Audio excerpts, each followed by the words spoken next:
Hi, I'm Clate Mask, and on the Conquer the Chaos podcast, I talk with inspiring business owners about what it takes to build a great business and a great life.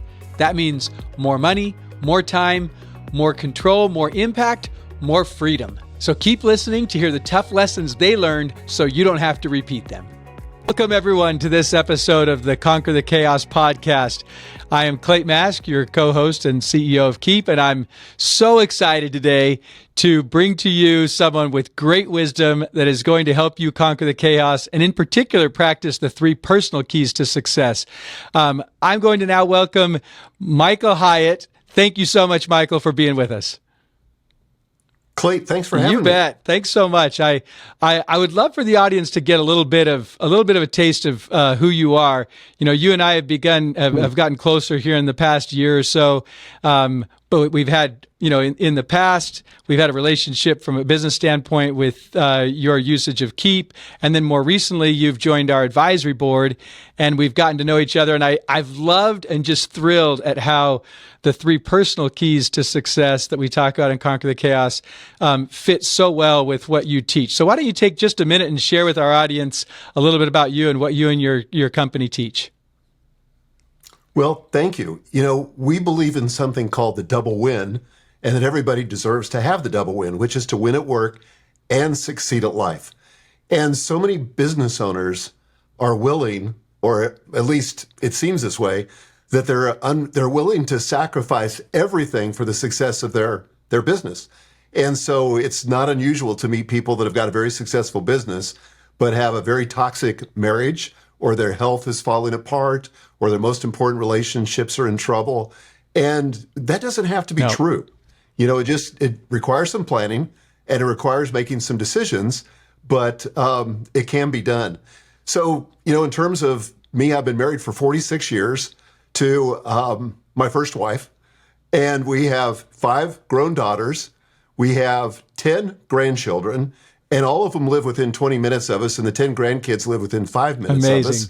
So that's been a lot of fun. And we made that, our family, really a priority. And there's a time in the past when I didn't make it a priority, and it's how I got to the double win, was because I was one of those guys that was killing it at work. Meanwhile, my family's suffering, my health is suffering, everything else. But our business is called Full Focus, and basically we're committed to helping people get the double win. And we do that through a variety of tools. We have something called the Full Focus Planner, which is an analog planner, because we found that even though, I'm a super digital guy, I love computers, but there's so much distraction, notifications, and all the stuff that happens in the digital world. So we said, well, what if we could build an analog planner that would enable people to kind of pull out of that chaos and be able to organize their lives and stay on track? And so we have a bunch of courses and certified pro program and a lot of different things, but that's the essence. I love it, Michael. I love what you do at Full Focus, and I'm right there with you. I love the digital world, but I've found that for planning and getting clarity on vision and rhythm of execution, analog is the way to go. It enables us, especially as very ambitious, driven entrepreneurs who tend to be a little ADHD. When we get the screens in front of us, we get distracted. And when instead we get into a pensive, thoughtful place where we can write things out, it has the effect of really building it into our minds and into our souls. So I love what you do at Full Focus. Will you take just a minute and talk about how you got to the discovery of the double win? What was it that you were doing? Because, you made the statement that it seems many business owners, many entrepreneurs are willing to sacrifice everything for the success at work.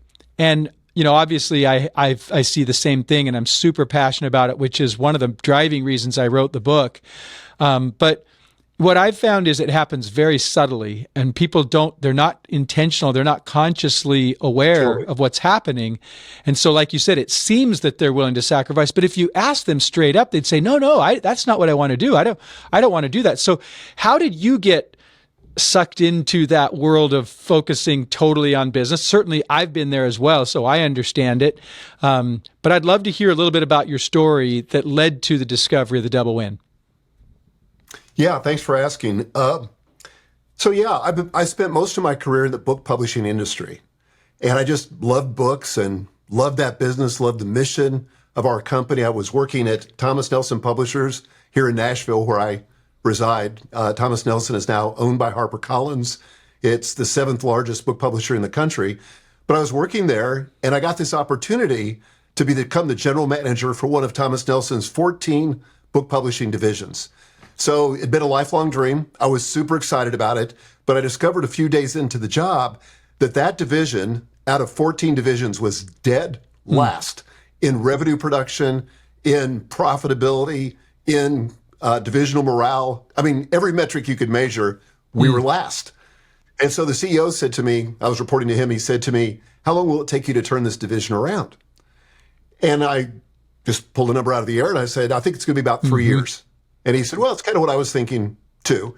And what I didn't realize at the time, but if you're ever going to get to manage or lead a group like that, being dead last at the start is a huge advantage, because I realized I couldn't screw it up. If I just showed up, I could make it better.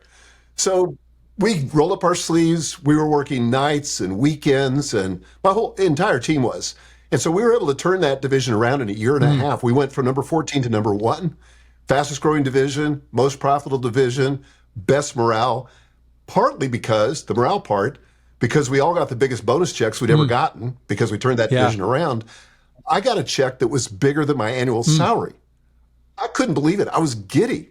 And so I drove home knowing that my wife would be thrilled to see this check, and this would, validate all the hard work I'd put in and everything else. So I bounce in through the back door. I find her in the house. I unfurl the check and I say, "Look at this." Well, my wife is a huge cheerleader, but she didn't look too excited.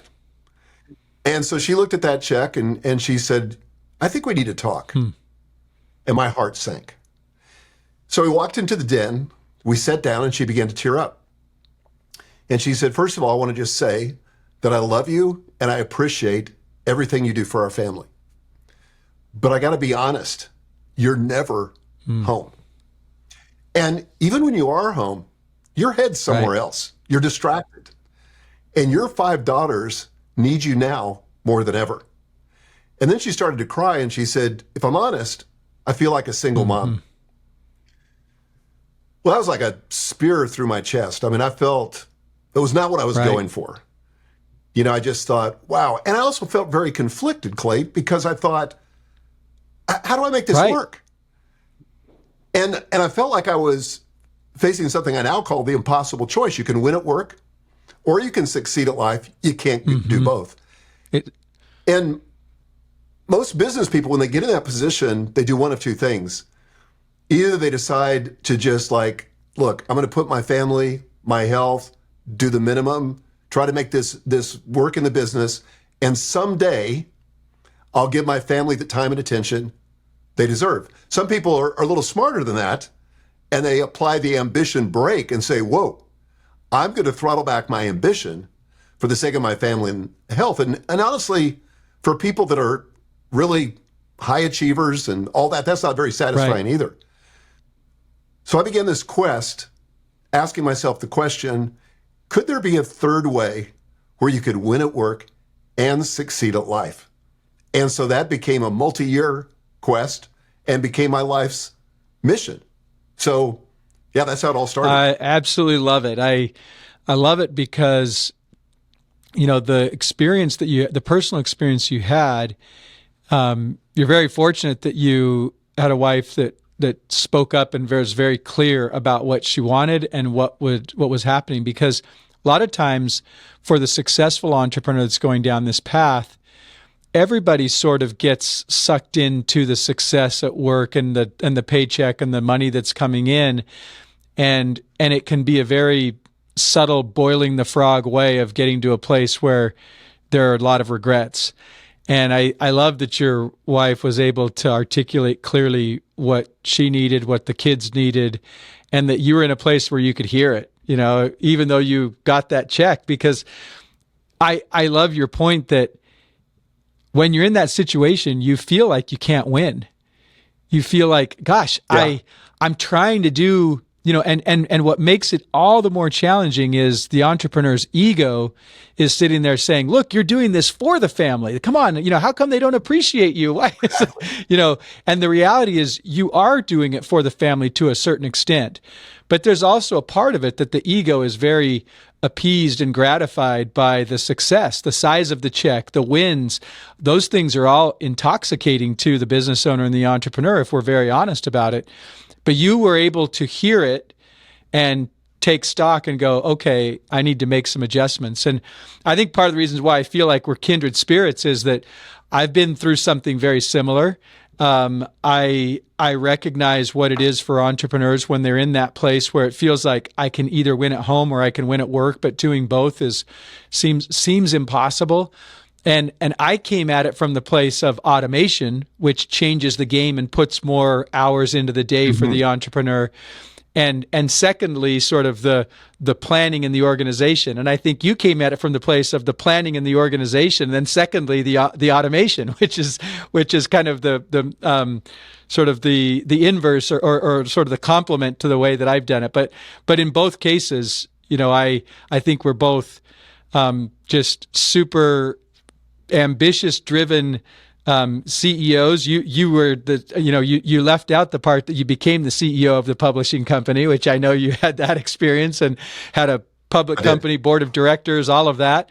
But we're also, I think, clear, both of us, that our family matters most, and we've pushed to prioritize that. And by the way, still made plenty of mistakes. Charisse has told me the same thing about feeling like a single mom. And, it's just that I've got 6 kids, 6 grandkids. We've been married for over 30 years now, almost 31. And we love our lives together. And at the same time, it's constantly working at it in an intentional way where we work to have the win at work and the win at home. As I say in the book, balance growth in your business and personal life. That is success for entrepreneurs.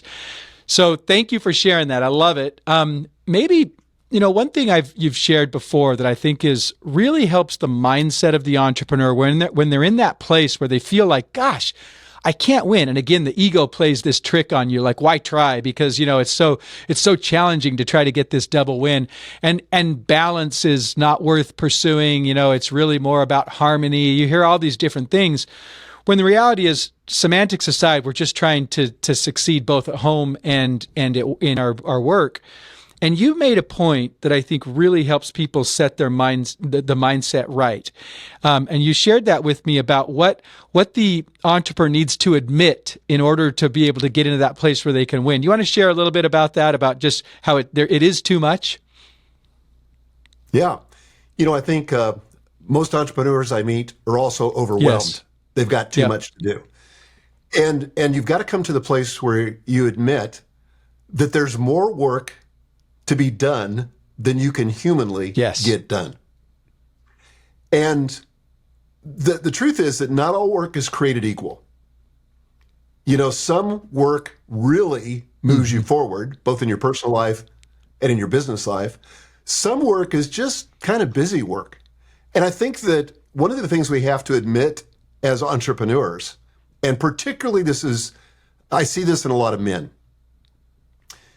it's easier to spend time at work because we get accolades, we get the rewards, we get the psychological satisfaction, and we don't have to be as home as much where all the chaos is. Where, you can go for years and you think, like, are my kids going to turn out? I'm doing everything I know to do, but it's just messy and doesn't work, and all that. But at work, you feel competent, you feel confident, people are reaffirming that all the time. So I think we have to understand the psychological thing there. And I think something you also mentioned that was powerful was that it's really easy to convince ourselves that our situation, no matter how overwhelming it is temporary. And the problem is that one temporary situation bleeds into the next temporary situation, which bleeds into the next temporary situation, which before you know it, you got a way of life. And I lied to myself and to my family for years. I'd say, well, as soon as I get this marketing director hired, then I won't have to do 2 jobs and I can give you the time and attention you deserve. And, as soon as I get this product launch, whatever it is. But one of the first things I did after that conversation with Gail in the den is that I hired a business coach. And he said to me, because I told him, I said, I'm just overwhelmed. I'm trying to get all this stuff balanced. And he said, I think you've got to establish hard boundaries. He said, because my guess is, tell me if I'm wrong, but he said, there are no boundaries. Like in the middle of the afternoon, if you're working on a project and you think, well, I can't get this done, but no problem. I'll go home, grab a quick meal with the family, pop open the laptop and finish. And you get to Friday and you're not quite done and you think, oh, it's okay. I can do this Saturday morning or Saturday afternoon or Sunday afternoon or whatever it is. And you got to establish hard boundaries. So he said to me, he said, are you willing to establish hard boundaries? And I said, I think. What do you mean? He said, is there a time you're willing to cut off work at the end of each day and not go back to it till the next morning? He said, I don't care what the time is, but can you pick a time? And I said, yes, 6 p.m. I do a lot better than that now, but 6 p.m. at the time. And he said, are you willing to not work on the weekends? And I said, yes. And he said, are you willing to not work on your vacations? Because I was the guy that would get up before the family, jam through a bunch of email and just try to keep working through my vacation. And of course, I'd come home not refreshed. That's why people say I need a vacation from my vacation. So I said, yeah, I'm willing to do all that. He said, great. Here's the kicker. He said, I'm sure then you won't mind if I call Gail periodically and check in to see how you're doing. That accountability changed everything. He only did it a couple times, but he did do it. And I always knew that was in the background and I better behave. I appreciate you sharing that. And the point about when we first accepting that there's too much to do, that's part of what I describe when I talk about small business chaos. I say it comes because there's too much to do in small business and there's inadequate systems and processes to do it. And that creates chaos. But we have to admit that there's just more than we can ever get to in small business. And if we don't do that, then we find ourselves really playing out a lie in our mind that somehow we're going to get to the end of it. And then it shows up in the statements we make where you talked about we treat the issue as though it's temporary. The way I would always say it is, I'm just in the middle of this huge thing right now. And Sharice would say, well, there's always something huge. and she was right. She's exactly right. Yep. And so, I appreciate the point about the boundaries and being disciplined in a way as entrepreneurs where we can actually be present and turn things off. And it takes a level of intentionality that most of us as entrepreneurs have not buckled down to really embrace. And I love what you teach because there is a way to actually do all that is required. Maybe not all, you can't do everything, but you can do all that's required if you prioritize and if you put the boundaries in place and actually focus on the things that need that focus. Hence your whole company's name, Full Focus, to get the double win. So I love it. I appreciate you sharing that. Let me shift gears a little bit here. There's one thing I've noticed as I have worked with entrepreneurs and in particular, since the book came out, I've had a lot of questions around the personal keys, and in particular, how you set the life vision. And as people who've read the book know, I talk about the 5 areas, or the 5 parts of the life vision: identity, purpose, values, mission, and goals. And then the goals break out into 5 areas of life: spiritual, physical, social, financial, and business. And it's kind of a framework that I offer to people. And I say, listen, it's not the best framework, it's a framework, and it works really well for me. So use it, adapt it however you like. I know you have a framework as well, but there's one common point and a question I get that's common between your framework and what I share. And I think you've done a lot of thinking around this and could probably guide the audience on this. And the question is, how do I set my life vision? It's difficult when they see my recommendation of your identity, who I am, my purpose, why I do what I do, my values, how I go about life as my main characteristics that I prize, my mission of why I'm on this earth and what I look to accomplish over the course of my life, and then my goals in my areas of life. But how do you recommend people sit down and actually articulate a vision for their life? Great question. I wrote a book with the executive coach that actually guided me out of that situation with Gail. We wrote a book called Living Forward, which was all about how to do life planning. And we provided a template there for people to use. However, we found that most people would not follow through and do it. And the reason is because nobody likes to look at a blank page on a computer screen and feel like they got to write something. And it's so monumental as about their life. I mean, it just seems so heavy, so much gravity to it, and people get stuck. So we said, what can we do to take the friction out of this? So we developed a course and a kit called Life Focus. And what Life Focus is, it's got a guidebook, it's got a book you put your life plan in, but then it's got 11 decks of cards. And so there's a deck for core values. So all you have to do, I think it's about 60 cards, go through, there's a bunch of synonyms on each one, and separate it into 3 piles. Those that resonate, those that don't resonate at all, and those that might resonate. And then we force you to push the middle pile into one of the other 2. But we want you to come up with, 6, 7, 8 core values. We do the same thing on mission, and we do the same thing on your desired future. And in my framework, we have 9 different domains of life, and there's a card deck for each one of those. So body is one of them. So what do you envision 10 years from now? And that's the planning horizon that we use. What do you envision 10 years from now? So it makes it super fun, super easy. You can modify any of the things we say on the cards, but that way at least the pump is primed. You don't have to start from a dry well. And we've had enormous success with that. I forgot one of the things we got. So values, then we have mission, and then we have the desired future. Another part of it is your current trajectory. In other words, if nothing changes, where are you going to end up in each of these domains? And that's kind of a frightening thing, because a lot of people discover, oh my gosh, if I don't change something, I'm putting my family at risk, I'm putting my health at risk, whatever it is. And so it's just helpful to kind of get a sense for that. We have a whole assessment that helps people work on that and figure that out. I love that. And sometimes that seeing clearly what your default future is the motivation to go, oh, okay, well, let's do something different. That's not what we want.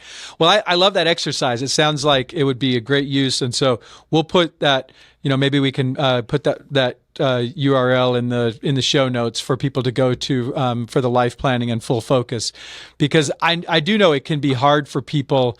I describe the process to people as an iterative process where you're gradually refining it, but an exercise like you described can really jumpstart it, and I think get people to clarity. So I love that. Okay, we're going to keep this going, but first, a quick message for you. Conquer the Chaos listeners, let me talk to you straight for just a minute. You're running your business and it dominates your mind.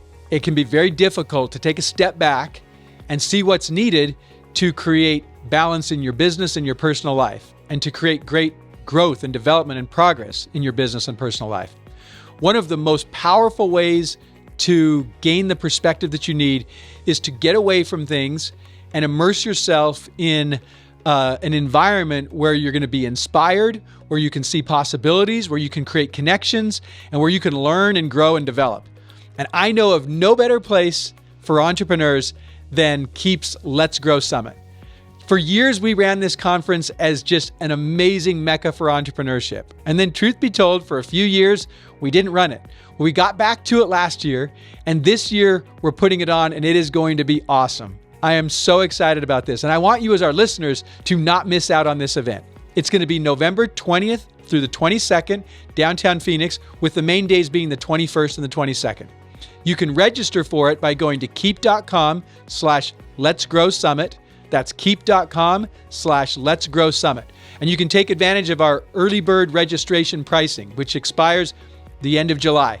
So if you are needing a reflection time, an opportunity to take a step back, gain greater perspective, inspiration, and most of all, see what automation, the 5th key to success, can do for your business, then make sure that you attend the Let's Grow Summit. Keap.com/letsgrowsummit, November 20th through 22nd in Phoenix. I look forward to seeing you there. All right, now back to our chat. Let's shift, maybe last area of focus here to the other end of the spectrum of the life vision, where it really comes down to execution. As I talk about in the rhythm of execution, goals, the goals are kind of the connection point between the vision and the rhythm. And, I find that people sometimes get a little hung up on goals because they look at all goals as being the same kind of goals. Whereas, I teach people, look, there's ABC, achievement goals, behavioral goals, which is working on habits, and then character goals, where you're working on who you're becoming over the long term of your life. And I think people tend to treat all goals as achievement type goals, and they put their SMART framework to it. And, it doesn't work so great when you're working on a behavioral habit or you're working on a long-term characteristic thing. You have a way of talking about this that I think is really enlightening and helps people practice their goal setting and their goals work in a more practical way and more effective way. So maybe share a little bit about the different kinds of goals and how people can get unstuck if they're kind of getting in a bit of a rut around certain types of goals, just applying a SMART framework to it. Well, I love your ABC framework. I wished I'd thought of it. It's brilliant. Thanks. But I have a similar kind of format. So I have achievement goals, and then I call them habit goals. Okay. So an achievement goal is a one and done kind of goal. And I teach something called the SMARTer framework. So I kind of built off the SMART framework. But oftentimes that R in SMART means realistic. There's different versions of all this. But in doing the research, and there is literally an entire body of research on goal achievement. And one of the things I found is that you've got to have an element of risk in the goal if it's going to command your attention, ignite your imagination, and keep your focus. That. So we encourage people to set a goal that's in their discomfort zone, not in the delusional zone, but in the discomfort zone, so that they're not quite clear how they're going to accomplish it. That's actually a good thing. So the SMARTer framework, the E stands for exciting. It needs to be personally exciting, not something that's extrinsically motivated, something your parents want, something your spouse wants, something, a business partner wants, but it's something that's driving you from the inside out. And then the last R is just, it's got to be relevant, and most importantly, relevant to your season in life. So that's the SMARTer framework for achievement goals. But then the habit goals, those are not one and done. Those are things that you want to install into your life as, you say, a behavior. And, this works especially for achievement goals that you can't quantify. Yes. So, for example, if I say, I want to love my wife more, well, how would you measure that? But what I can do is I can come up with a behavior like having a weekly date night, which I've done for decades. And that's a habit goal that leads to an achievement goal. And I teach that whenever possible, a habit goal is better than an achievement goal. And the reason for that, and I got this insight from Scott Adams, but an achievement goal, you're kind of always in the gap. In other words, every day you wake up and you haven't achieved it yet, and you just feel like, it's out there somewhere, but you haven't achieved it. Whereas a habit goal, something you're doing daily, for example, you get that sense of win every day just by completing the habit. Now, these two things can work really well together. So, for example, from writing your book, Conquer the Chaos, that could be an achievement goal. I want to write this book and I want to publish it. But a habit goal can be used in service to an achievement goal in a great way, because you could say, okay, here's how I'm going to do it. And that is, I'm going to write 500 words a day. That's the habit goal I'm going to do. And I'm going to do that 5 days a week. And I'm going to do that for 100 days.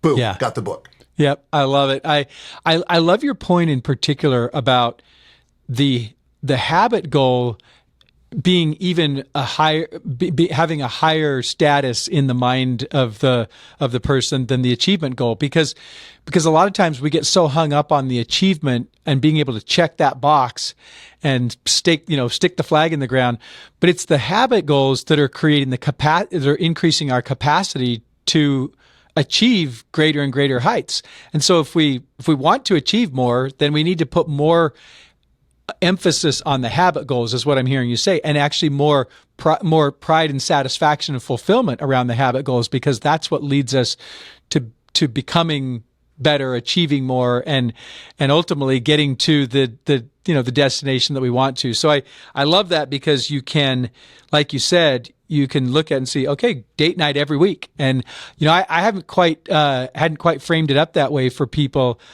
But it is, when I think about behavioral and character goals, they really are increasing our capacity and helping us become something better, become our best self.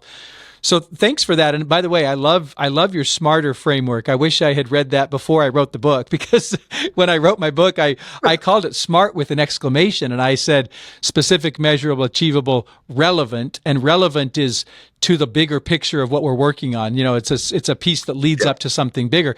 It's not realistic. That's the achievable part to what you said, but the time bound, and then I use exclamation point because it's got to be exciting. And I agree with you on that part, your E, but your R is fantastic. It's got to have risk in it. It's got to actually put a little bit of the butterfly in our stomach about, this is exciting. This is something that I get up for. I've got to become better in order to do this. So I love your smarter framework. I think it's brilliant, and I commend it to the audience here. Know that I read Michael's book a few months after I finished writing Conquer the Chaos, and it resonated with me when you shared that excitement and risk portion of smarter. And I think it's just a great way for people to practice so that they don't get in the rut of goal setting. That excitement and risk keeps the emotion and the energy. And one of the things that my coach taught me years ago that I write about in the book is that there's a writer in the early 19th century that did a lot of really great work. His name's Neville Goddard. You probably have heard him, know who he is, but he says he wrote something called "The Feeling is the Secret," and it really teaches the principle that when we engage the feeling and the emotion in whatever it is we're doing, success is far more likely to occur. And it's true in our goals. It's true in our relationships. It's true in our dreams. It's true in our prayers, our hopes, our ambitions, everything, when we put that emotion into it. And so I love the excitement and the risk because it brings out that emotion, which makes the goal much more likely to stick and be achieved. Well, the cool thing is, all the goal achievement research confirms that. And, if you just have a goal that's in your comfort zone, that's not really a goal. Yeah. That's a project. The way I like to tell people is that every goal is a project, but not every project is a goal. That's great. And the difference is that a goal is something you've never done before, and it's got to be in your discomfort zone. A project is probably something you've done before, and it's just part of your life now. Yeah, kind of like a habit. People say, well, how long does it take to install a habit? And sort of the conventional wisdom is 21 days. What the research shows, it takes more like 100 days, and sometimes more. But once the habit's properly installed, you don't have to have that as a goal anymore. It's just move on to the next one. Yeah. Self-automation. Yes, exactly. I love it. One last thing, I can't help but ask this question because I think it's what causes people to not get out of their comfort zone in the goal setting. I talk about people, look, practice makes progress. I'm not interested in practice makes perfection. That just messes us up, frankly. It's the progress that fuels me and gets me excited, and I think is true of most of humanity. We want to make progress, and when we're practicing and we make progress, that's to be celebrated.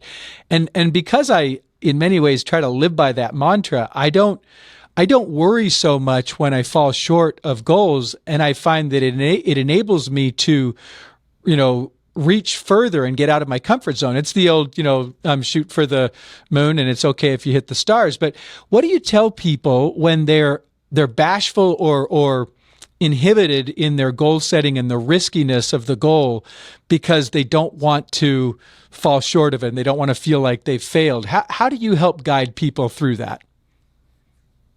Well, I remind them that there are no goal police. So if you don't hit your goals, nobody's going to show up and write you a ticket. They're not going to put you in jail.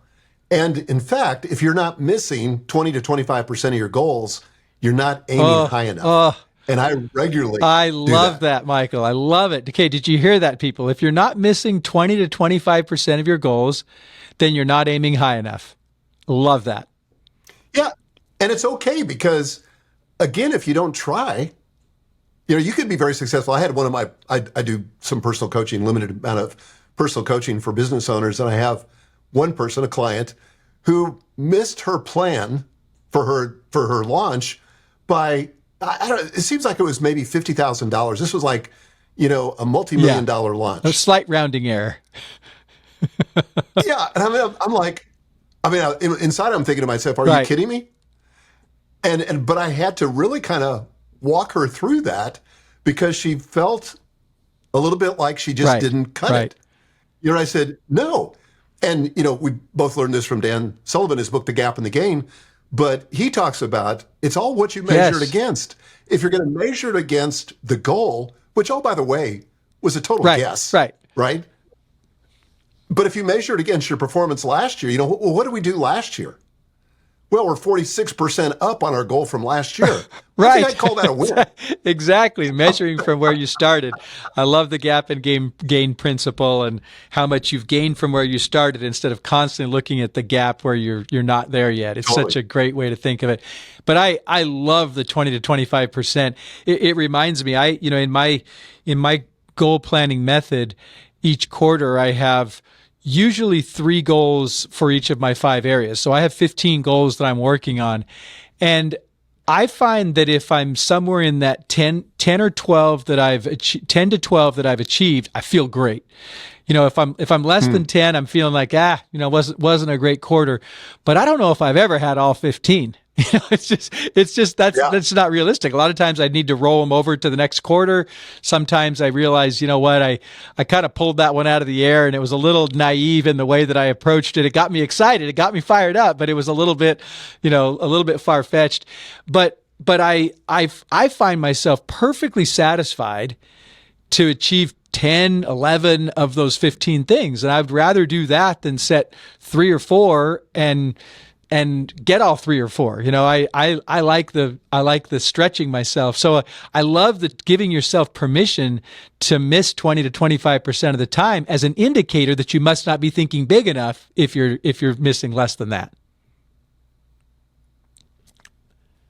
That's fantastic. Oh, I think I lost you for just a second there, Michael. You did. I didn't hear anything you said there for the last 15 seconds. Okay. I was just sharing how it feels better to me to set more goals and maybe not get all of them nailed than to set 3 or 4 and hit all of them. I'd rather stretch myself and be short on a few of them. To me, it feels perfectly satisfying and in its imperfectness of achieving all of them. Well, I think it's really important that as entrepreneurs and business owners, we come to terms with the fact that we're not after perfection. Perfectionism to me is the mother of procrastination. Yes. And it's the very thing that causes you to not attempt things because you think, if I don't accomplish this, I'm a bad person. No, you're just a person that didn't accomplish that goal. Maybe you dialed a little bit too high, and by the way, I appear to not get any better at this over time. I used to think, well, maybe I can nail the goal and get it exactly where it needs to be so that there's risk in it, but I can accomplish it. But I'm inevitably too low or too high. And, I way underestimate how long things are going to take. That's my biggest nemesis. Yep, I'm with you.